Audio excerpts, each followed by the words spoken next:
Hi students, നമ്മൾ ഇന്ന് second year physics course start ചെയ്യാണ്. NCERT സിലബസ് പ്രകാരം സെക്കൻഡ് ഇയറിൽ നിങ്ങൾക്ക് ഫിസിക്സിലുള്ള കുറച്ച് ബ്രാഞ്ചുകളെ കുറിച്ച് പഠിക്കാനുണ്ട്.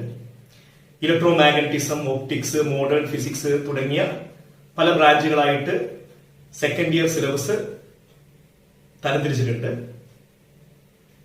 ഇതിൽ നിങ്ങൾക്ക് ആദ്യം പഠിക്കാനുള്ളത് ഇലക്ട്രോ മാഗ്നറ്റിസം ആണ്. എന്താണ് ഇലക്ട്രോ മാഗ്നറ്റിസം?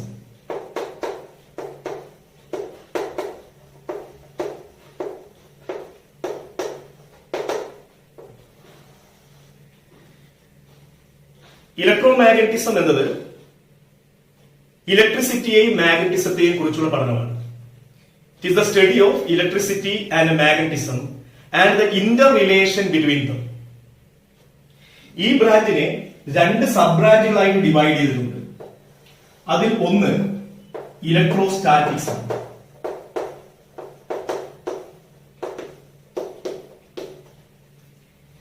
ഇലക്ട്രോസ്റ്റാറ്റിക്സ് എന്ന് പറഞ്ഞാൽ നിശ്ചലാവസ്ഥയിലുള്ള ചാർജുകളെ കുറിച്ചുള്ള പഠനം. നിശ്ചലാവസ്ഥയിലുള്ള ചാർജുകളെ കുറിച്ചുള്ള പഠനം എന്ന് പറയുമ്പോൾ ചാർജുകൾക്കിടയിലുള്ള electrostatic force, electric field, electric potential, electric dipole, capacitor തുടങ്ങിയ കാര്യങ്ങളെ കുറിച്ചുള്ള പഠനം. So electrostatics is the study of charges at rest. Means the study of electrostatic force between the charges, electric field, electric potential, electric dipole and capacitors. ഇതിന്റെ രണ്ടാമത്തെ sub branch ആണ് electro dynamics. Electro dynamics എന്ന് പറഞ്ഞാൽ ചലനാവസ്ഥയിലുള്ള ചാർജുകളെ കുറിച്ചുള്ള പഠനമാണ്. ചലനാവസ്ഥയിലുള്ള ചാർജുകളെ കുറിച്ച് പഠിക്കുക എന്ന് പറയുമ്പോൾ electric current, magnetic field, electro magnetic induction, alternating current തുടങ്ങിയ കാര്യങ്ങളെ കുറിച്ചുള്ള പഠനം. Okay, that means electro dynamics is the study of charges in motion. It means the study of electric current, magnetic field, electromagnetic induction, alternating current, etc. NCERT സിലബസിന്റെ ഏകദേശം പകുതിയോളം ഭാഗം electro magnetism എന്ന് പറയുന്ന ബ്രാഞ്ചിലുള്ള chapters ആണ്. അതിൽ ഇലക്ട്രോസ്റ്റാറ്റിക്സിൽ തന്നെ നിങ്ങൾക്ക് രണ്ട് ചാപ്റ്റേഴ്സ് പഠിക്കാനുണ്ട്. ഒന്നാമത്തെ chapter electric charges and field, രണ്ടാമത് ഇലക്ട്രിക് പൊട്ടൻഷ്യൽ ആൻഡ് കപ്പാസിറ്റേഴ്സ്. അതുപോലെ ഇലക്ട്രോ ഡയനാമിക്സിലാണെങ്കിൽ നിങ്ങൾക്ക് പഠിക്കാനുള്ളത് current electricity, moving charges and magnetism, magnetism and matter, electro magnetic induction, alternating current, electro magnetic waves. ആകെ 8ഓളം ചാപ്റ്റേഴ്സ് പഠിക്കാനുണ്ട്. ഓക്കെ, ഇന്ന് നമ്മൾ തുടങ്ങാൻ പോകുന്നത് ഫസ്റ്റ് ചാപ്റ്റർ ആണ്. ആ ചാപ്റ്റർ ഇലക്ട്രോസ്റ്റാറ്റിക്സ് എന്ന് പറയുന്ന സബ് ബ്രാഞ്ചുമായി റിലേറ്റഡ് ആണ്. ആ ചാപ്റ്ററിന്റെ പേരാണ് ഇലക്ട്രിക് ചാർജസ് ആൻഡ് ഫീൽഡ്. നമുക്ക് ആ ചാപ്റ്റർ പഠിക്കാം. ഈ ചാപ്റ്റർ ആദ്യത്തെ ചാപ്റ്ററായി ഉൾക്കൊള്ളിക്കാൻ കാരണം ഇലക്ട്രോ മാഗ്നറ്റിസം എന്ന് പറയുന്ന ബ്രാഞ്ചിന്റെ ബേസിക് ആയിട്ടുള്ള ഐഡിയാസ് എല്ലാം ഉൾക്കൊള്ളുന്ന ഒരു ചാപ്റ്ററാണിത്. അതുകൊണ്ട് തന്നെ ഈ ചാപ്റ്റർ വളരെ വ്യക്തമായി മനസ്സിലാക്കിയാൽ മാത്രമേ അടുത്ത ചാപ്റ്റേഴ്സ് നമുക്ക് വളരെ എളുപ്പത്തിൽ മനസ്സിലാക്കാനും പഠിക്കാനും സാധിക്കുകയുള്ളൂ. Okay, so we can move to the first chapter called electric charges and field. ഈ ചാപ്റ്ററിൽ നമ്മൾ ആദ്യമായി പഠിക്കാൻ പോകുന്നത് ഇലക്ട്രിക് ചാർജിനെ കുറിച്ചാണ്. എന്താണ് ഇലക്ട്രിക് ചാർജ്?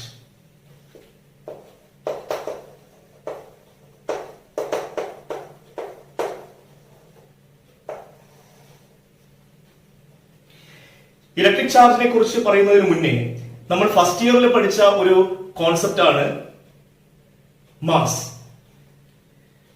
നമ്മൾ പഠിച്ചത് mass is the intrinsic property of the material body and it is the quantity of matter contained in the body, അല്ലെ? അതായത് ഒരു വസ്തുവിൽ അടങ്ങിയിരിക്കുന്ന ദ്രവ്യത്തിന്റെ അളവാണ് മാസ് എന്ന് പറയുന്നത്. പിന്നീട് ഗ്രാവിറ്റേഷൻ എന്ന് പറയുന്ന ചാപ്റ്ററിൽ എത്തുമ്പോൾ നമ്മൾ പഠിച്ചു mass is the property that is responsible for gravitational force of interaction between the bodies. രണ്ട് വസ്തുക്കൾക്കിടയിൽ ഗ്രാവിറ്റേഷണൽ ഫോഴ്സ് ഉണ്ടാവാൻ കാരണമായിട്ടുള്ള ഒരു പ്രോപ്പർട്ടിയാണ് മാസ് എന്ന് പറയുന്നത്. അതുപോലെ എന്താണ് ഇലക്ട്രിക് ചാർജ് എന്ന് ചോദിച്ചാൽ നമുക്ക് പറയാം മാസ് പോലെ തന്നെയുള്ള ഒരു ഇൻട്രിൻസിക് പ്രോപ്പർട്ടിയാണ് ഇലക്ട്രിക് ചാർജ് എന്ന് പറയുന്നത്. രണ്ട് വസ്തുക്കൾക്കിടയിൽ ഇലക്ട്രോ മാഗ്നറ്റിക് ഇന്ററാക്ഷൻ ഉണ്ടാവാൻ കാരണമായിട്ടുള്ള ഒരു പ്രോപ്പർട്ടിയാണ് electric charge. So electric charge is the intrinsic property of a material body that is responsible for electromagnetic interaction between the bodies. Okay. Electric ചാർജിനെ നമ്മൾ റെപ്രസെന്റ് ചെയ്യുന്നത് Q എന്ന് പറയുന്ന ലെറ്റർ ഉപയോഗിച്ചാണ്. അത് സ്മോൾ q ആവാം അല്ലെങ്കിൽ ക്യാപിറ്റൽ Q. ഇലക്ട്രിക് ചാർജ് എന്ന് പറയുന്നത് ഒരു സ്കേലാർ ക്വാണ്ടിറ്റിയാണ്. Means it has only magnitude. Electric ചാർജിന്റെ SI യൂണിറ്റ് ആണ് coulomb, represented by capital C. Coulomb എന്ന് പറയുന്ന യൂണിറ്റ് ഒരു സയന്റിസ്റ്റിന്റെ ഓർമ്മയ്ക്ക് വേണ്ടിയാണ് ഉപയോഗിച്ചത്. അദ്ദേഹത്തിന്റെ പേരാണ് ചാൾസ് അഗസ്റ്റിൻ ഡി കൂളോം, ഒരു ഫ്രഞ്ച് സയന്റിസ്റ്റ് ആണ്. ഓക്കെ. ചാർജിന്റെ CGS യൂണിറ്റ് ആണ് ESU, electrostatic unit of charge, അല്ലെങ്കിൽ ഇതിനെ സ്റ്റാർട്ട് കൂളോം എന്ന് വിളിക്കും. Start coulomb.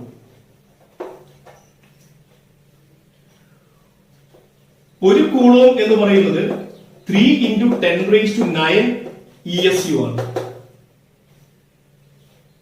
അതുപോലെ മറ്റൊരു യൂണിറ്റ് കൂടി ഉണ്ട്, അതാണ് EMU, electro magnetic unit of charge, അല്ലെങ്കിൽ ഇതിനെ അപ് കൂളോം എന്ന് വിളിക്കും.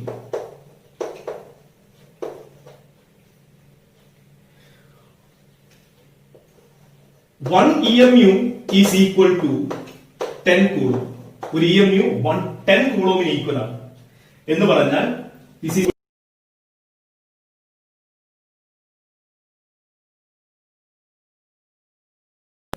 ഇലക്ട്രിക് ചാർജിന്റെ യൂണിറ്റുകൾ. ഓക്കെ. ഇനി നമുക്ക് എത്ര ടൈപ്പ് ചാർജ് ഉണ്ട് എന്ന് നോക്കാം. Types of charges.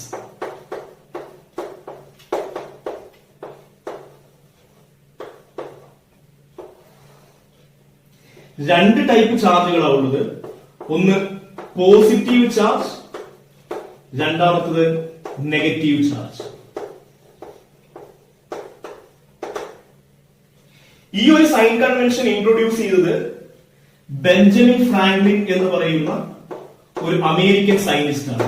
Benjamin Franklin. Okay. പ്രോട്ടോണിന്റെ ചാർജ് പോസിറ്റീവ് ആണ്, ഇലക്ട്രോണിന്റെ ചാർജ് നെഗറ്റീവ് ആണ്. പ്രോട്ടോണിന്റെ ചാർജ് എത്രയാണ്? Charge of proton is plus E, that is equal to plus 1.6 into 10⁻⁻19 coulomb ആണ്. അതുപോലെ പ്രോട്ടോണിന്റെ മാസ് എത്രയാണെന്ന് ചോദിച്ചാൽ mass of proton is 1.67 into 10⁻27 kilogram. ഇലക്ട്രോണിന്റെ ചാർജ് എത്രയാണെന്ന് ചോദിച്ചാൽ charge of electron is -E, that is -1.6 into 10⁻19 coulomb ആണ്. അതുപോലെ മാസ് ഓഫ് ഇലക്ട്രോൺ എന്ന് പറയുന്നത് 9.1 into 10⁻31 കിലോഗ്രാം ആണ്. ഈ വാല്യൂസ് കൃത്യമായി പഠിച്ചു വെക്കുക. ഈ ചാർജിൽ നിന്ന് നമുക്കൊരു കാര്യം മനസ്സിലായി, പ്രോട്ടോണിന്റെ ചാർജും ഇലക്ട്രോണിന്റെ ചാർജും ഈക്വൽ ആണ്, പക്ഷെ ഓപ്പോസിറ്റ് സൈൻ ആണ്. മനസ്സിലായോ? അതിൽ നിന്ന് നമുക്കൊരു കാര്യം പറയാം.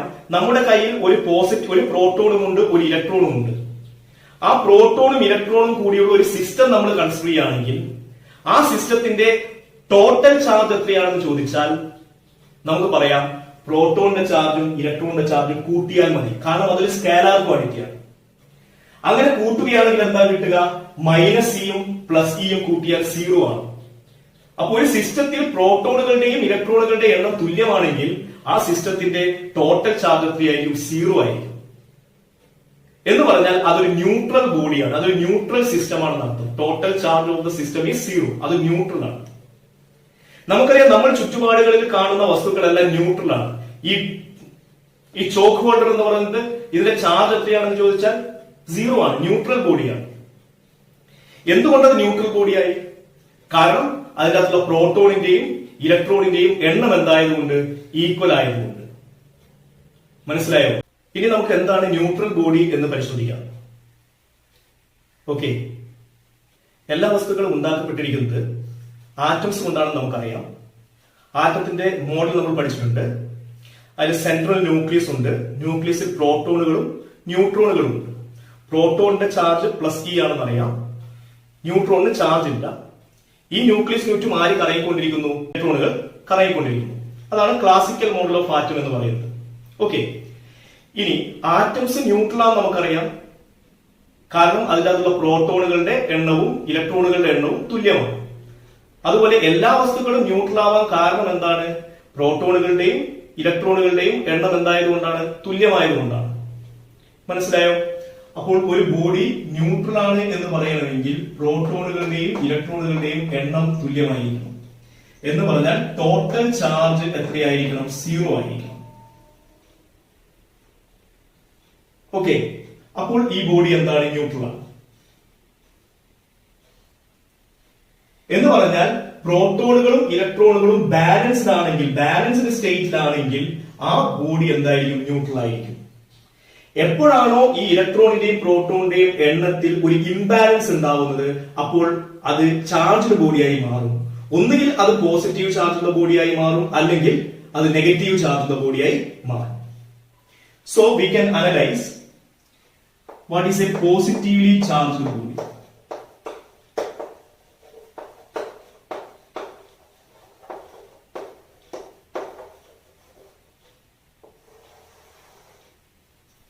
ഇതൊരു ന്യൂട്രൽ ആറ്റമാണ്. ഈ ആറ്റത്തിന് ഉള്ളിൽ പ്രോട്ടോൺ ഉണ്ട്, അതുപോലെ തന്നെ അതിനുള്ളിൽ ന്യൂട്രോണുകളുണ്ട്. പുറത്ത് എന്ത് കറങ്ങിക്കൊണ്ടിരിക്കുന്നു? ഇലക്ട്രോണുകൾ കറങ്ങിക്കൊണ്ടിരിക്കുന്നു. ഇതാണ് ആറ്റം മോഡൽ പറയുന്നത്. ഓക്കെ, ഇതൊരു ന്യൂട്രൽ ബോഡി ആണെങ്കിൽ നമ്മൾ പറയും പ്രോട്ടോണുകളുടെ എണ്ണവും ഇലക്ട്രോണുകളുടെ എണ്ണവും തുല്യമാണ്, അല്ലെ? അപ്പോൾ ടോട്ടൽ ചാർജ് എന്തായി മാറി? സീറോ ആയി മാറി. ഇനി നമുക്ക് അറിയേണ്ടത് ഇത് എപ്പോഴാണ് ഒരു പോസിറ്റീവ് ചാർജുള്ള ബോഡിയായി മാറുന്നത് എന്നാണ്. നിങ്ങൾ വിചാരിക്കുക, ഈ ബോഡിക്ക് ഒരു ഇലക്ട്രോൺ നഷ്ടപ്പെട്ടു എന്ന് വിചാരിക്കുക. എന്ന് പറഞ്ഞാൽ when a body loses electron, അങ്ങനെ ഇലക്ട്രോൺ നഷ്ടപ്പെടുമ്പോൾ എന്താ സംഭവിക്കുക? ഉദാഹരണം നിങ്ങൾ വിചാരിക്കൂ, ഇതിൽ 2 പ്രോട്ടോണുകളും 2 ഇലക്ട്രോണുകളാണുള്ളത്, അതുകൊണ്ട് അത് ന്യൂട്രൽ ആയി.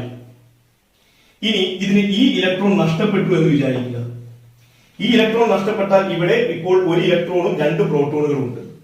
അപ്പോൾ ഇതിന്റെ ടോട്ടൽ ചാർജ് എത്രയാണ്? Total charge is equal to 2 പ്രോട്ടോണുകളുടെ ചാർജ് +2e പ്ലസ് ഇലക്ട്രോണിന്റെ ചാർജ് ഒരു ഇലക്ട്രോണേ ഉള്ളൂ, that is -e. So total charge എത്രയാണ്? +e ആണ്. അപ്പോൾ അതിന് എന്ത് കിട്ടി? പോസിറ്റീവ് ചാർജ് കിട്ടി. അപ്പോൾ ഒരു ഇലക്ട്രോൺ നഷ്ടപ്പെടുമ്പോൾ ഒരു പോസിറ്റീവ് ചാർജ് കിട്ടി. 2 ഇലക്ട്രോൺ നഷ്ടപ്പെടുമ്പോൾ 2 പോസിറ്റീവ് ചാർജ് കിട്ടുന്നു. അപ്പൊ n ഇലക്ട്രോൺസ് ആണ് നഷ്ടപ്പെടുന്നതെങ്കിലോ അതിന്റെ ചാർജ്, ടോട്ടൽ ചാർജ് എത്രയായിരിക്കും? അപ്പോൾ നിങ്ങൾക്ക് പറയാം, if it losses n electrons, n electrons ആണ് ലോസ് ചെയ്യുന്നതെങ്കിൽ നിങ്ങൾക്ക് പറയാം ആ വസ്തുവിന് കിട്ടുന്ന ചാർജ് +n × e ആണ്. മനസ്സിലായോ? So when a body loses electron, then it becomes what? Positively charged. അല്ലെ? എന്ന് പറഞ്ഞാൽ പ്രോട്ടോണുകളുടെ എണ്ണം കൂടുതലും ഇലക്ട്രോണുകളുടെ എണ്ണം കുറവും. അപ്പൊ നമുക്ക് പറയാം when the number of proton is greater than number of electron, ആ ബോഡി എന്തായി മാറുന്നു? പോസിറ്റീവ് ചാർജുള്ളതായി മാറുന്നു. ഓക്കെ, അതുപോലെ എപ്പോഴാണ് ഒരു വസ്തു നെഗറ്റീവ് ചാർജുള്ള ബോഡിയായി മാറുന്നത്? Negatively charged body.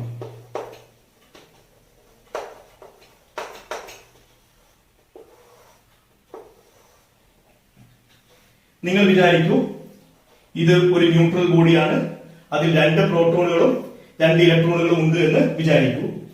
ഇനി ഇലക്ട്രോൺ നഷ്ടപ്പെടുന്നതിന് പകരം ഇത് ഇലക്ട്രോൺ ഗെയിൻ ചെയ്യുകയാണെന്ന് വിചാരിക്കും. ഇതിന് ഒരു ഇലക്ട്രോൺ കിട്ടുന്നു. ഓക്കെ, ഇതിനൊരു ഇലക്ട്രോൺ കിട്ടുന്നതായി വിചാരിക്കും. അങ്ങനെ ഒരു ഇലക്ട്രോൺ കിട്ടുകയാണെങ്കിൽ what is the total charge? So when the body gains electron, അപ്പൊ ഇവിടെ ടോട്ടൽ ചാർജ് എത്രയാ? Q ഈസ് ഈക്വൽ ടു എത്ര പ്രോട്ടോണുകൾ ഉണ്ട്? 2 പ്രോട്ടോണുകൾ. So it is plus 2e plus ഇപ്പോൾ എത്ര ഇലക്ട്രോണുകൾ ഉണ്ട്? 1 2 3. അപ്പൊ 3 ഇലക്ട്രോണുകൾ എന്ന് പറയുമ്പോൾ മൈനസ് 3e. അപ്പൊ ടോട്ടൽ ചാർജ് എത്രയാണ്? Q is equal to minus e എന്നാണ്. അപ്പോൾ ആ വസ്തുവിന് എന്ത് കിട്ടി? നെഗറ്റീവ് ചാർജ് കിട്ടി. അപ്പോൾ ഒരു വസ്തു ഇലക്ട്രോൺ ഗെയിൻ ചെയ്യുമ്പോൾ അതിന് നെഗറ്റീവ് ചാർജ് കിട്ടും. ഒരു ഇലക്ട്രോൺ ആണ് ഗെയിൻ ചെയ്യുന്നതെങ്കിൽ ഒരു നെഗറ്റീവ് ചാർജ്, 2 ഇലക്ട്രോൺ ആണ് ഗെയിൻ ചെയ്യുന്നതെങ്കിൽ 2 നെഗറ്റീവ് ചാർജ്. അപ്പൊ n ഇലക്ട്രോണുകളാണ് ഗെയിൻ ചെയ്യുന്നതെങ്കിലോ നിങ്ങൾക്ക് പറയാം Q equal to minus n into e ആണ്. ഓക്കെ, അപ്പോൾ നമുക്ക് ഒരു വസ്തുവിന് ഇലക്ട്രോൺ ലഭിക്കുകയോ ഇലക്ട്രോൺ നഷ്ടപ്പെടുകയോ ചെയ്യുമ്പോൾ അതിന് കിട്ടുന്ന ടോട്ടൽ ചാർജ് കാണാൻ നിങ്ങൾക്ക് ഏത് ഇക്വേഷൻ ഉപയോഗിക്കാം? ഒന്നുകിൽ പ്ലസ് NE അല്ലെങ്കിൽ മൈനസ് NE. ഇലക്ട്രോൺ നഷ്ടപ്പെടുകയാണെങ്കിൽ പ്ലസ് NE, ഇലക്ട്രോൺ ഗെയിൻ ചെയ്യുകയാണെങ്കിൽ മൈനസ് NE. മനസ്സിലായില്ലേ? ഇലക്ട്രോൺ ഗെയിൻ ചെയ്യുമ്പോൾ അവിടെ എന്തിന്റെ എണ്ണം കൂടി? ഇലക്ട്രോണുകളുടെ എണ്ണം കൂടി പ്രോട്ടോണിനേക്കാൾ. അതുകൊണ്ട് നിങ്ങൾക്ക് പറയാം ഒരു വസ്തു പോസിറ്റീവ് ചാർജ് ആവുമ്പോൾ അതിൽ number of electron is greater than എന്താണ്? നമ്പർ ഓഫ് പ്രോട്ടോൺസ് ആണ്. മനസ്സിലായോ? അപ്പൊ ഇതാണ് neutral body, positively charge body, negatively charge body എന്ന് പറയുമ്പോൾ. മനസ്സിലായില്ലേ? ഇവിടെ നമുക്ക് വേറൊരു കാര്യം കൂടി ചിന്തിക്കാം. എന്താണ്? ഒരു ഇലക്ട്രോണിന് മാസ് ഉണ്ട് എന്ന് പറഞ്ഞു അല്ലെ? What is the mass of the electron? Mass of the electron is 9.1 into 10⁻³ kilogram.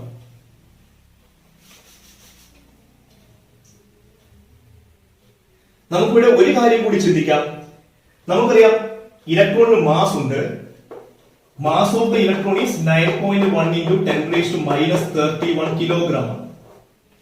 Okay, അപ്പോൾ ഒരു ഇലക്ട്രോൺ വസ്തുവിനെ നഷ്ടപ്പെടുന്നു എന്ന് പറയുമ്പോൾ അത് പോസിറ്റീവ് ചാർജ് കിട്ടുന്നു. അതേസമയം അതിന് എന്ത് ചെയ്യുന്നുണ്ട്? മാസ് നഷ്ടപ്പെടുന്നുണ്ട്. അപ്പോൾ അതിന്റെ മാസ് 9.1 into 10⁻³ കിലോഗ്രാം കുറയുന്നു. അപ്പോൾ നമുക്ക് ഇവിടെ ഒരു പുതിയൊരു പോയിന്റ് കൂടി കിട്ടി. എന്താണ്? പോസിറ്റീവ് ചാർജ് ഉള്ള വസ്തുവായി മാറുമ്പോൾ അതിന്റെ മാസ് എന്ത് ചെയ്യുന്നു? ഡിക്രീസ് ചെയ്യുന്നു അല്ലെ? ഒരു ഇലക്ട്രോൺ ആണ് നഷ്ടപ്പെടുന്നതെങ്കിൽ 9.1 into 10⁻³1. 2 ഇലക്ട്രോൺ ആണ് നഷ്ടപ്പെടുന്നതെങ്കിൽ 2 into 9.1 into 10⁻³1. അപ്പോൾ n ഇലക്ട്രോൺസ് ആണ് നഷ്ടപ്പെടുന്നതെങ്കിൽ ഇതിന് എത്ര മാസ് കുറയുന്നു? n times mass of electron കുറയുന്നു. മനസ്സിലായില്ലേ? അതുപോലെ ഇലക്ട്രോണ് ഗെയിൻ ചെയ്യുകയാണെങ്കിൽ അത് നെഗറ്റീവ് ചാർജുള്ള വസ്തുവായി മാറും. അപ്പോൾ എന്ത് സംഭവിക്കണം? ഇലക്ട്രോൺ കിട്ടുമ്പോൾ മാസ് ഇൻക്രീസ് ചെയ്യണം. അപ്പോൾ നിങ്ങൾക്ക് ഇവിടെ ഒരു പോയിന്റ് കൂടി പറയാം. ഒരു വസ്തു നെഗറ്റീവ് ചാർജ് ഉള്ളതായി മാറുമ്പോൾ അതിന്റെ മാസ് എന്ത് ചെയ്യുന്നു? ഇൻക്രീസ് ചെയ്യുന്നു. എത്ര വെച്ച് ഇൻക്രീസ് ചെയ്യുന്നു? 9.1 into 10⁻³ കിലോഗ്രാം വെച്ച് ഇൻക്രീസ് ചെയ്യും. ഓക്കെ, മനസ്സിലായല്ലോ?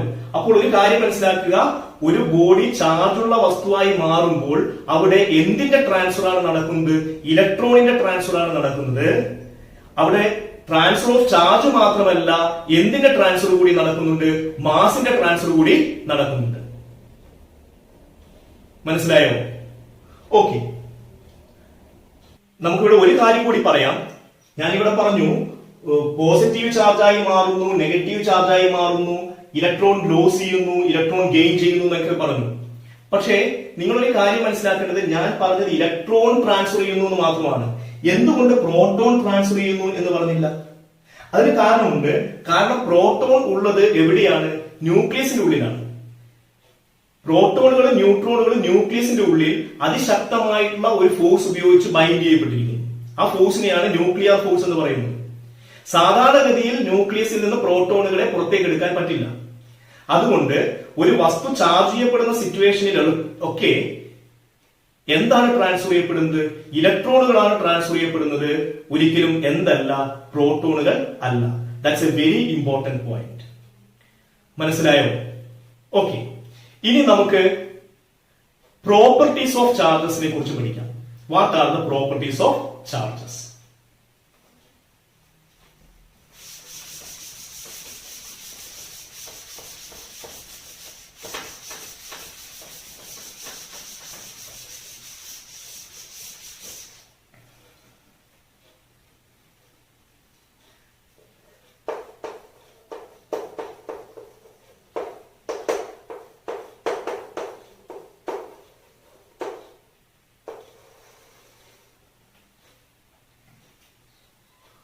ഒന്നാമത്തെ പ്രോപ്പർട്ടി,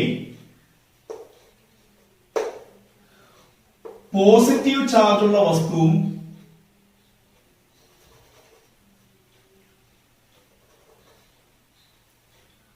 ഒന്നാമത്തെ പ്രോപ്പർട്ടി, നമുക്കറിയാം രണ്ട് ടൈപ്പ് ചാർജുകളുണ്ട്, പോസിറ്റീവ് ചാർജും ഉണ്ട്, നെഗറ്റീവ് ചാർജും ഉണ്ട്.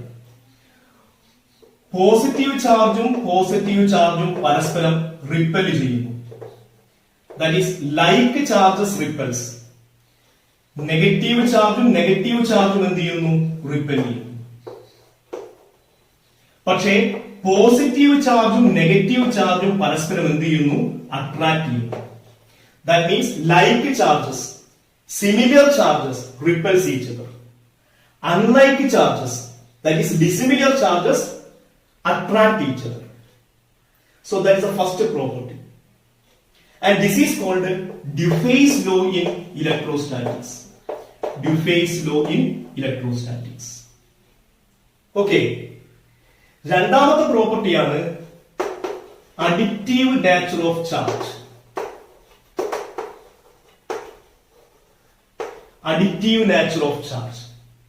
എന്ന് പറഞ്ഞാൽ ഒരു സിസ്റ്റത്തിന്റെ ടോട്ടൽ ചാർജ് കണ്ടുപിടിക്കാൻ പറഞ്ഞാൽ നിങ്ങൾ ആ സിസ്റ്റത്തിൽ ഓരോ പോയിന്റിലുമുള്ള ചാർജുകളുടെ സം എടുത്താൽ മതി.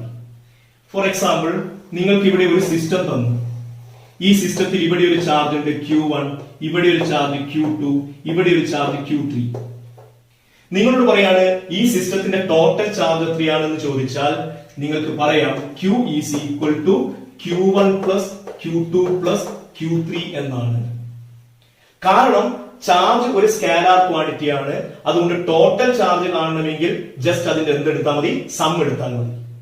പക്ഷെ ഒരു കാര്യം ശ്രദ്ധിക്കുക, നിങ്ങൾക്ക് ഇവിടെ തന്നിരിക്കുന്ന ചാർജ് +5 കൂളോം ആണ്, ഇവിടെ തന്നിരിക്കുന്നത് -2 കൂളോം, ഇവിടെ തന്നിരിക്കുന്നത് 1 കൂളോം, +1 കൂളോം.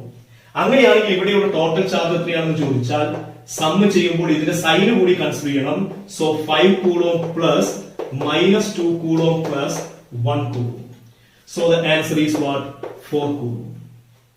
ഇതാണ് അഡിറ്റീവ് നാച്ചർ ഓഫ് ചാർജ് എന്ന് പറയുന്നത്. ഓക്കെ, മൂന്നാമത്തെ പ്രോപ്പർട്ടിയാണ് കൺസർവേഷൻ ഓഫ് ചാർജ്.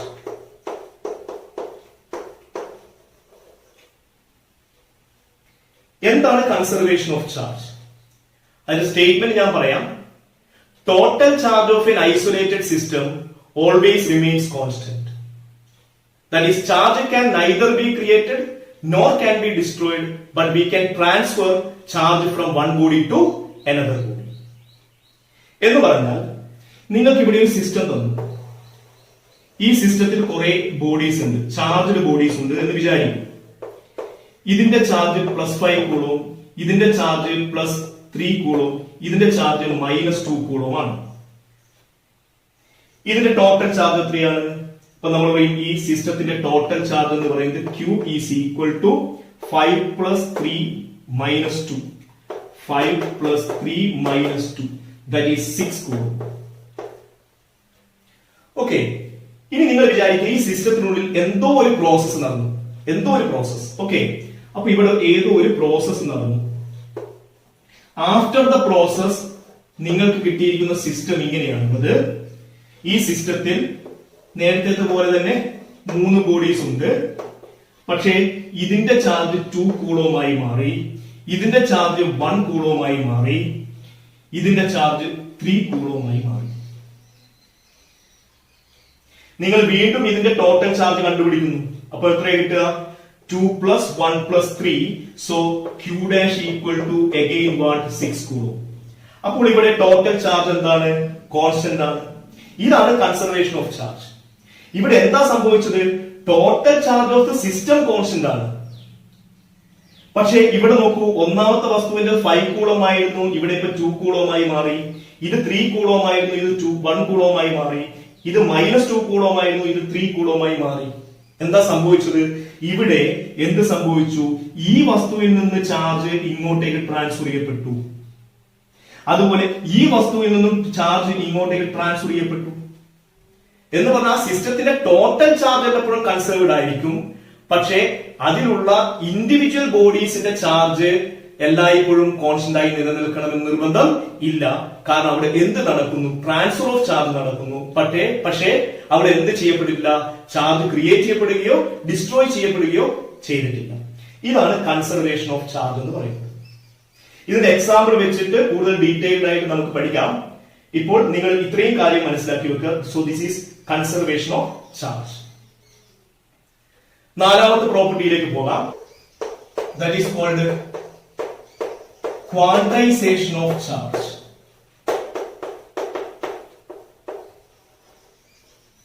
എന്താണ് ക്വാണ്ടൈസേഷൻ ഓഫ് ചാർജ്? നമ്മൾ നേരത്തെ പറഞ്ഞു, ഇലക്ട്രോണുകൾ ട്രാൻസ്ഫർ ചെയ്യുന്ന കേസ് പറഞ്ഞു നമ്മൾ നേരത്തെ. Neutral body, positively charge body, negatively charge body, അതിന്റെ കേസ് നമ്മൾ പറഞ്ഞു. ചാർജ് അവിടെ ട്രാൻസ്ഫർ ചെയ്യപ്പെടുന്നത് എങ്ങനെയാണ്? ഒരു ഇലക്ട്രോൺ അല്ലെങ്കിൽ 2 ഇലക്ട്രോൺ അല്ലെങ്കിൽ 3 ഇലക്ട്രോൺ എന്നാണ്. എന്നിട്ട് നമ്മൾ പറഞ്ഞു ആ വസ്തുവിന് കിട്ടുന്ന ടോട്ടൽ ചാർജ് എത്രയാണ്? Q ഈസ് ഈക്വൽ ടു ഒന്നുകിൽ +Ne എന്നാവാം അല്ലെങ്കിൽ -Ne എന്നാവാം. where E is the charge of electron and N is the number of charges transferred. പക്ഷെ ഈ N എന്ന് പറയുന്നത് എത്രയാ? 1 ഇലക്ട്രോൺ, 2 ഇലക്ട്രോൺ, 3 ഇലക്ട്രോൺ എന്നാണ് അല്ലെ. അപ്പൊ ഇവിടെയുള്ള N ന്റെ വാല്യൂ 0, 1, 2 എക്സെട്ര എന്ന് പറഞ്ഞാൽ ഒരു വസ്തുവിൽ നിന്ന് മറ്റൊരു വസ്തുവിലേക്ക് ചാർജ് ട്രാൻസ്ഫർ ചെയ്യപ്പെടുന്നത് ഇന്റഗ്രൽ നമ്പറിന്റെ ഫോമിലാണ്. So charge is transferred only in integral multiple of the basic unit of charge, that is called charge of electron. ഇതാണ് quantization of charge. So according to quantization of charge, total charge of a body is an integral multiple of a basic unit of charge, that is a charge of electron or charge of proton. എന്ന് പറഞ്ഞാൽ ഒരു വസ്തുവിൽ ഉണ്ടാവുന്ന ഏറ്റവും ചെറിയ charge എന്ന് പറയുന്നത്, ഏറ്റവും ചെറിയ ഇൻഡിപെൻഡന്റ് ചാർജ് എന്ന് പറയുന്നത് ചാർജ് ഓഫ് ഇലക്ട്രോൺ ആണ്. മനസ്സിലായോ? ഒരിക്കലും 0.5 ഇലക്ട്രോൺ എന്ന് പറഞ്ഞിട്ട് ഒരു ടോട്ടൽ ചാർജ് പോസിബിൾ അല്ല. എന്ന് പറഞ്ഞാൽ ഒരു ഫ്രാക്ഷൻ പോസിബിൾ അല്ല എന്ന് അർത്ഥം. മനസ്സിലായോ? ഓക്കെ. അപ്പൊ ഏറ്റവും കുറഞ്ഞ ചാർജ് എത്രയാണ്? That is the charge of electron ആണ്.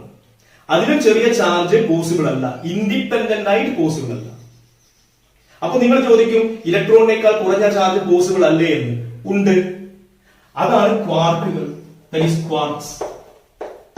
ഈ പ്രോട്ടോണും ന്യൂട്രോണുകളെല്ലാം ഉണ്ടാക്കപ്പെട്ടിരിക്കുന്നത് ക്വാർക്കുകൾ ഉണ്ടാണ്.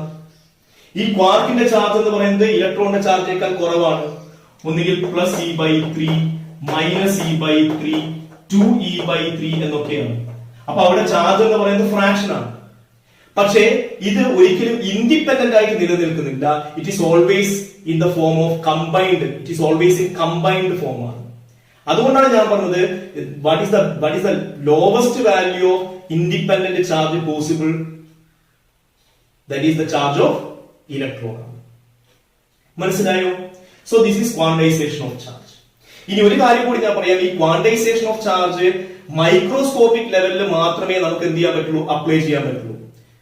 എന്ന് പറഞ്ഞാൽ ഡിസ്ക്രീറ്റ് ചാർജുകളാണെങ്കിൽ, എന്ന് പറഞ്ഞാൽ ചാർജ് ഓഫ് ദ സിസ്റ്റം എന്ന് പറയുന്നത് വളരെ വലുതല്ലെങ്കിൽ, നമ്മൾ എടുക്കുന്ന ഒരു മാക്രോസ്കോപ്പിക് സിസ്റ്റം ആണെങ്കിൽ അവിടെ നമുക്ക് ക്വാണ്ടൈസേഷൻ അപ്ലിക്കബിൾ അല്ല. എന്ന് പറഞ്ഞാൽ ഒരു വലിയ ഒരു വയർ നിങ്ങൾ യൂണിഫോമായി ചാർജ് ചെയ്യപ്പെട്ടു എന്ന് പറയുമ്പോൾ നമുക്ക് അവിടെ ക്വാണ്ടൈസേഷൻ ഓഫ് ചാർജ് ഉപയോഗിക്കാൻ പറ്റില്ല. Because that is not microscopic, that is a macroscopic situation. മനസ്സിലായോ? ഓക്കെ. ഇനി ഇവിടെ നിങ്ങൾക്ക് സാധാരണ ക്വസ്റ്റ്യൻസ് ചോദിക്കാറുണ്ട്. ഫോർ എക്സാമ്പിൾ നിങ്ങളോട് ചോദിക്കുകയാണ്, ഒരു വസ്തുവിന്റെ ചാർജ് 0.8 × 10⁻⁻19 കൂളോം ആണ്. ഇത് പോസിബിൾ ആണ് എന്ന് ചോദിച്ചു. അപ്പൊ നിങ്ങൾ എന്താ ചെയ്യണമെന്ന് അറിയോ? ഈ ചാർജ് ഇലക്ട്രോണിക് ചാർജിനേക്കാൾ കൂടുതലാണോ കുറവാണോ നോക്കിയാൽ മതി. നമുക്കറിയാം ഇലക്ട്രോണിക് ചാർജ് 1.6 × 10⁻⁻19 കൂളോം ആണ്. അതിനേക്കാൾ കുറവല്ലേ ഇത്? അതുകൊണ്ട് ഇത് പോസിബിൾ അല്ല. ഇത് നമുക്ക് വേറെ രീതിയിൽ കണ്ടുപിടിക്കാം. നമ്മൾ ഈ Q = Ne എന്ന് പറയുന്ന ഇക്വേഷൻ എടുക്കുക, അതിൽ നിന്ന് N കണ്ടുപിടിക്കാം. N = Q/E ആണ്. ഇവിടെ Q എന്ന് പറയുന്നത് എത്രയാണ്? 0.8 × 10⁻⁻19 കൂളോം ആണ്. E എന്ന് പറയുന്നത് ചാർജ് ഓഫ് ഇലക്ട്രോൺ 1.6 × 10⁻⁻19 കൂളോം ആണ്. ആൻസർ കിട്ടുന്നത് 0.5 ആണ്. ഇത് പോസിബിൾ ആണോ? അല്ല. മനസ്സിലായോ? അല്ലെങ്കിൽ നമുക്ക് വേറൊരു എക്സാമ്പിൾ പറയാം. നിങ്ങൾക്ക് ഒരു വസ്തുവിലുള്ള ചാർജ് 0.8 ഇൻറ്റു 10⁻⁻16 കൂളോം എന്ന് തന്നു. ഇത് പോസിബിൾ ആണ്. നിങ്ങൾ കമ്പയർ ചെയ്യൂ. ഇത് 0.8, ഇത് 1.6. പക്ഷെ നിങ്ങൾ 10ന്റെ പവർ നോക്ക്. ഇത് 10⁻⁻19 ആണ്, ഇത് 10⁻⁻16 ആണ്. അവിടെ 10⁻⁻16 എന്ന് പറയുന്നത് കൂടുതലാണ്. അതുകൊണ്ട് ഇത് പോസിബിൾ ആണ്. Because it is greater than the charge of electron. അല്ലെങ്കിൽ നമ്മൾ എന്ത് ചെയ്യുക? ഇവിടെ n കണ്ടുപിടിക്കുക. എന്താ n വരുന്നത്? n is equal to q divided by e. That is 0.8 into 10⁻⁻16 divided by 1.6 into 10⁻⁻19. ഇതും ക്യാൻസൽ ചെയ്താൽ നിങ്ങൾക്ക് കിട്ടുന്നത് 1/2 എന്ന് കിട്ടും. ഇൻറ്റു ഇത് മുകളിലേക്ക് പോയാൽ നിങ്ങൾക്ക് 10⁻³ ആണ്. That is 1000 divided by 2. That is equal to 500. ഇത് പോസിബിൾ ആണ്. അപ്പൊ ഫ്രാക്ഷൻ പോസിബിൾ അല്ല എന്നർത്ഥം. മനസ്സിലായോ? സോ ഈ ടൈപ്പ് ക്വസ്റ്റ്യൻസ് നിങ്ങൾക്ക് എക്സാമിന് എക്സ്പെക്ട് ചെയ്യാം. So this is very important. That is quantisation of charge. Okay, next നമുക്ക് അഞ്ചാമത്തെ പ്രോപ്പർട്ടിയിലേക്ക് പോവാം.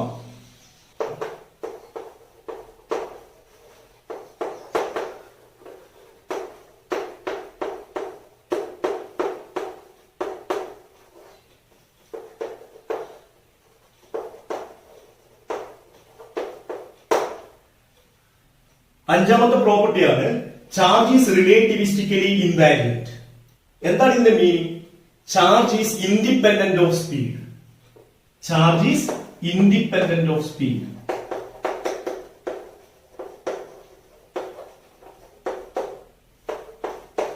ചാർജ് സ്പീഡിനനുസരിച്ച് മാറുന്നില്ല. ഇതാണ് ചാർജ് ഈസ് റിലേറ്റിവിസ്റ്റിക്കലി ഇൻവാരിയന്റ് എന്ന് പറഞ്ഞാൽ. ചാർജ് എന്തിനെ ഡിപ്പെൻഡ് ചെയ്യുന്നില്ല? സ്പീഡിനെ ഡിപ്പെൻഡ് ചെയ്യുന്നില്ല. എന്ന് പറഞ്ഞാൽ ഒരു വസ്തുവിന്റെ ചാർജ് നിങ്ങൾ വിചാരിക്കുക അത് 2 കൂളോം ആണ്. അത് മൂവ് ചെയ്തുകൊണ്ടിരിക്കുന്നു and it speed is 200 meter per second. Okay, കുറച്ച് കഴിഞ്ഞപ്പോൾ ഈ ചാർജിന്റെ സ്പീഡ് എത്രയായി മാറി? 3 into 10⁻⁷ മീറ്റർ പെർ സെക്കൻഡ് ആയി മാറി. ഓക്കെ, അങ്ങനെയാണെങ്കിൽ what is the charge of this body എന്ന് ചോദിച്ചാൽ നമ്മൾ പറയും സ്പീഡ് മാറിയത് കൊണ്ട് ഇതിന്റെ ചാർജ് മാറില്ല. ഈ ചാർജ് എത്ര തന്നെയാണ്? 2 കൂളോം തന്നെയാണ്. So this is the meaning charge is relativistically invariant. മനസ്സിലായോ? പക്ഷേ മാസ് എന്ത് ചെയ്യും? മാറും. മാസ് കോൺസ്റ്റന്റ് അല്ല. പക്ഷെ മാസ് കോൺസ്റ്റന്റ് ആണ് ലോ വെലോസിറ്റി. പക്ഷെ ഹയർ വെലോസിറ്റി ആവുന്ന സമയത്ത് when the velocity of the body is comparable to the speed of light, mass എന്ത് ചെയ്യുന്നു? മാറുന്നു. according to the relation m is equal to m0 divided by root of 1 minus v square divided by c square. ഇവിടെ velocity കൂടുന്ന സമയത്ത് mass എന്ത് ചെയ്യുന്നു? കൂടുന്നു. Okay, ചെറിയ വെലോസിറ്റിയിലല്ല, when the velocity is comparable to the speed of light. പക്ഷെ ഇവിടെ velocity speed of ലൈറ്റിന് അടുത്തെത്തുമ്പോഴും charge എന്ത് തന്നെയാണ്? സെയിം ആണ്. മനസ്സിലായില്ലേ? So that's A difference between the charge and mass. Okay, ഇനി ഞാൻ വീണ്ടും ഒരു കാര്യം പറയാം. നിങ്ങൾക്ക് സ്പെസിഫിക് ചാർജ് കണ്ടുപിടിക്കുന്നത് അറിയാമല്ലോ. സ്പെസിഫിക് ചാർജ് എന്ന് പറഞ്ഞാൽ ചാർജ് ഡിവൈഡ് ബൈ മാസ് ആണ്. ഓക്കെ, ഈ സ്പെസിഫിക് ചാർജ് മാറുമോ എന്നുള്ളതാണ് അടുത്ത ക്വസ്റ്റ്യൻ. സ്പെസിഫിക് ചാർജ് മാറുമോ? ചാർജ് മാറില്ല, മാസ് മാറാം. അപ്പൊ നിങ്ങളോട് ചോദിക്കുകയാണ് സ്പെസിഫിക് ചാർജ് മാറുമോ? ഫോർ എക്സാമ്പിൾ നിങ്ങളോട് പറയാണ്, ഇങ്ങനെ ഒരു ക്വസ്റ്റ്യൻ ആണ് ചോദിക്കുന്നത്. when the speed of the body is smaller than the speed of light. Speed of ലൈറ്റിനേക്കാൾ വളരെ വളരെ കുറവാണ് ഈ വസ്തുവിന്റെ എന്ത് സ്പീഡ് എങ്കിൽ what about q by m? അപ്പൊ നമ്മൾ പറയും ചാർജ് കോൺസ്റ്റന്റ് ആണ്, മാസും എന്താണ്? സ്മോളർ വെലോസിറ്റിയിൽ കോൺസ്റ്റന്റ് ആണ്. അതുകൊണ്ട് നമുക്ക് പറയാം ഈ ഒരു കണ്ടീഷനിൽ q by m എന്താണ്? കോൺസ്റ്റന്റ് ആണ്. ഇനി നിങ്ങൾ വിചാരിക്കുക speed of the body is approaching the speed of light. അങ്ങനെയാണെങ്കിലോ? അപ്പൊ നിങ്ങൾ പറയും ചാർജ് കോൺസ്റ്റന്റ് ആണ്, പക്ഷെ മാസ് എന്ത് ചെയ്യുന്നു? ഇൻക്രീസ് ചെയ്യുന്നു, അല്ലെ? അപ്പൊ നിങ്ങൾക്ക് പറയാം q by m ൽ മാസ് കോൺസ്റ്റന്റ് ആണ്, സോറി ചാർജ് കോൺസ്റ്റന്റ് ആണ്, പക്ഷെ മാസ് എന്ത് ചെയ്യുന്നു, ഇൻക്രീസ് ചെയ്യുന്നു. അപ്പോൾ ക്യൂ ബൈ എം എന്ന് പറയുന്നത് കോൺസ്റ്റന്റ് അല്ല, ക്യൂ ബൈ എം എന്ത് ചെയ്യുന്നു, ഡിക്രീസ് ചെയ്യുന്നു. അപ്പൊ ഇത്തരത്തിലുള്ള ചോദ്യങ്ങൾ ഏതുമായി ബന്ധപ്പെട്ട് ചോദിക്കും? Charge is relativistically invariant. So this is the fifth point. Okay, അടുത്തത് ആറാമത്തെ പ്രോപ്പർട്ടിയാണ്. ആറാമത്തെ പ്രോപ്പർട്ടി ഇതാണ്: charge cannot exist without mass, but mass can exist without charge.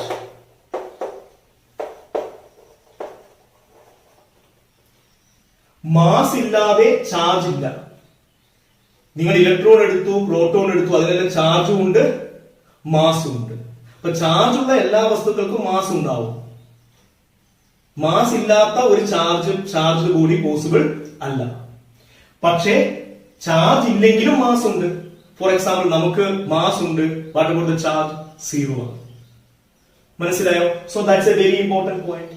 ഈ ഒരു കാരണം കൊണ്ടാണ് ഞാൻ പറഞ്ഞത് എന്ത്, ഒരു വസ്തു പോസിറ്റീവ്ലി ചാർജ്ഡ് ബോഡിയായി മാറുമ്പോൾ അതിന്റെ മാസ് എന്ത് ചെയ്യുന്നു, കുറയുന്നു.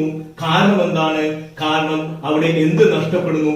ഇലക്ട്രോൺ എന്ത് ചെയ്യുന്നു, ലൂസ് ചെയ്യുന്നു. അതുപോലെ ഒരു വസ്തു നെഗറ്റീവ് ചാർജുള്ള ബോഡിയായി മാറുമ്പോൾ നമ്മൾ പറഞ്ഞു അതിന്റെ മാസ് എന്ത് ചെയ്യും, ഇൻക്രീസ് ചെയ്യും. കാരണം അവിടെ ഇലക്ട്രോൺ എന്ത് ചെയ്യുന്നു, ഗെയിൻ ചെയ്യുന്നു. അപ്പൊ ഇലക്ട്രോണിനെ ലോസ് ചെയ്യുമ്പോഴും ഗെയിൻ ചെയ്യുമ്പോഴും അവിടെ മാസിന്റെ ട്രാൻസ്ഫർ നടക്കുന്നു. Okay, so charge is always associated with the mass. So that is the sixth property. Okay, next seventh property എന്താണ്? നിങ്ങൾ വിചാരിക്കുക ഒരു ചാർജ് റെസ്റ്റിലാണ്. Charge is at rest. റെസ്റ്റിലുള്ള ചാർജ് അതിനു ചുറ്റും ഇലക്ട്രിക് ഫീൽഡ് ഉണ്ടാക്കും. ഇലക്ട്രിക് ഫീൽഡ് മാത്രം. So charge at rest always produces electric field only. ഇനി ഇതേ ചാർജ് മൂവ് ചെയ്യുന്നു എന്ന് വിചാരിക്കുക. എങ്ങനെ മൂവ് ചെയ്യുന്നു? രണ്ട് രീതിയിൽ മൂവ് ചെയ്യാം. യൂണിഫോം വെലോസിറ്റിയിൽ മൂവ് ചെയ്യാം, വിത്ത് ആൻ ആക്സലറേഷൻ മൂവ് ചെയ്യാം. അപ്പൊ നിങ്ങളോട് പറയാണ് when a charge is in uniform motion, that means moving with constant speed along a straight line. അങ്ങനെയാണെങ്കിൽ ഇത് പ്രൊഡ്യൂസ് ചെയ്യുന്നത് എന്താണ്? ഇലക്ട്രിക് ഫീൽഡ് മാത്രമാണോ? അപ്പോൾ ഞാൻ പറയുന്നു ചാർജ് യൂണിഫോം മോഷനിലാണ് എങ്കിൽ അത് രണ്ട് ഫീൽഡുകൾ ഉണ്ടാക്കും. ഒന്ന് ഇലക്ട്രിക് ഫീൽഡും രണ്ടാമത്തത് മാഗ്നറ്റിക് ഫീൽഡും. ഇവിടെ രണ്ട് ഫീൽഡുകൾ ഉണ്ടാവുന്നുണ്ട്, ഇലക്ട്രിക് ഫീൽഡും മാഗ്നറ്റിക് ഫീൽഡും. ഓക്കെ, ഇനി നിങ്ങളോട് പറയുന്നു ചാർജ് എന്ത് ചെയ്യുന്നു? ആക്സലറേഷനിലാണ്. Charge is in accelerated motion. അങ്ങനെയാണെങ്കിൽ നിങ്ങൾക്ക് പറയാം അത് ഇലക്ട്രിക് ഫീൽഡും ഉണ്ടാക്കും, മാഗ്നറ്റിക് ഫീൽഡും ഉണ്ടാക്കും. കൂടാതെ അത് എന്തിനെ എമിറ്റ് ചെയ്യും? എനർജി എമിറ്റ് ചെയ്യും in the form of electromagnetic wave. So you can say that it produces electric field, magnetic field and emits energy in the form of electromagnetic radiation or electromagnetic wave. മനസ്സിലായോ? ഇത്രയുമാണ് properties of charges. Okay, അപ്പൊ ഇന്ന് നമ്മൾ പഠിച്ചത് എന്താണ് ഇലക്ട്രോമാഗ്നറ്റിസം എന്ന് പഠിച്ചു. അതിലെ രണ്ട് ബ്രാഞ്ചുകൾ പഠിച്ചു: ഇലക്ട്രോസ്റ്റാറ്റിക്സ്, ഇലക്ട്രോ ഡൈനാമിക്സ്. പിന്നെ നമ്മൾ ഇലക്ട്രിക് ചാർജ് എന്താണെന്ന് പഠിച്ചു, ന്യൂട്രൽ ബോഡി എന്താണ്, എപ്പോഴാണ് ഒരു ബോഡി പോസിറ്റീവ് ചാർജുള്ളതായി മാറുന്നത്, നെഗറ്റീവ് ചാർജുള്ളതായിട്ട് മാറുന്നത്, അതുപോലെ എന്തൊക്കെയാണ് പ്രോപ്പർട്ടീസ് ഓഫ് ചാർജസ്. ഓക്കെ, അപ്പൊ ഇന്ന് നമ്മൾ ക്ലാസ് ഇവിടെ നിർത്തുകയാണ്. അടുത്ത ക്ലാസ്സിൽ നമ്മൾ ഒരു വസ്തുവിനെ എങ്ങനെ ചാർജ് ചെയ്യാം എന്ന് പഠിക്കാം. ഏതൊക്കെ മെത്തേഡ് ഉപയോഗിച്ച് വസ്തുക്കളെ ചാർജ് ചെയ്യാം. ഓക്കെ, അപ്പൊ എല്ലാവരും നല്ല രീതിയിൽ ഇത് പഠിച്ചെടുക്കുക, മനസ്സിലാക്കുക. ഓക്കെ, ഇനിയുള്ള ക്ലാസ്സുകൾ നിങ്ങൾക്ക് കേൾക്കണമെങ്കിൽ നിങ്ങൾ ഈ ചാനൽ സബ്സ്ക്രൈബ് ചെയ്യുക. Okay, thank you for watching this video. By.